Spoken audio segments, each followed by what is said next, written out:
যে দেশের লোকের অবস্থা যতদিন পরিবর্তন করে ততদিন আমিও নিজে অত বিলাসিতা পছন্দ করি না। গৃহবধূ থেকে একটি দেশের প্রধান হয়ে নেতৃত্বে আসা দ্বিতীয় কোনো নারী আছে কিনা ইতিহাসে তা বিরল।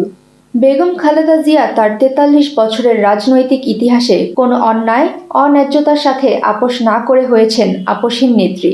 হাজার বছর পর পৃথিবীতে জন্ম নেয় খালেদা জিয়ার মতো একজন মমতাময়ী দেশপ্রেমিক ও অকুতোভয় নেত্রী। ১৯৮১ সালে প্রেসিডেন্ট জিয়াউর রহমানের মৃত্যুর পর দুজন নাবালক সন্তানকে নিয়ে পাড়ি দিয়েছেন অনেক বন্ধুর পথ, কিন্তু কখনো ভেঙে পড়েননি। ঘর থেকে বের হয়ে বিএনপির হাল ধরেন ১৯৮২ সালে। সে থেকে রাজনীতিতে পথ চলা। তার এ দীর্ঘ রাজনীতির সময় তিনি কখনো কারো বিরুদ্ধে কোনো রকম বিদ্বেষ কিংবা কাউকে আক্রমণ করে কোনো কথা বলেননি। 1-11-এর সরকার কিংবা মাফিয়া আওয়ামী লীগের শত অত্যাচার সহ্য করেও তাদের বিরুদ্ধে একটিও বাজে কথা বলেননি। তিনি বাংলাদেশের জনগণকে শিখিয়েছেন কী করে সম্মান অর্জন করতে হয়। বেগম খালেদা জিয়া শুধু একজন রাজনৈতিক নেত্রী নন, তিনি বাংলাদেশের রাজনীতির একটি প্রতিষ্ঠান। আপোষহীন নেত্রী খালেদা জিয়া পৃথিবীর ইতিহাসে বেঁচে থাকবেন ততদিন যতদিন পৃথিবী থাকবে।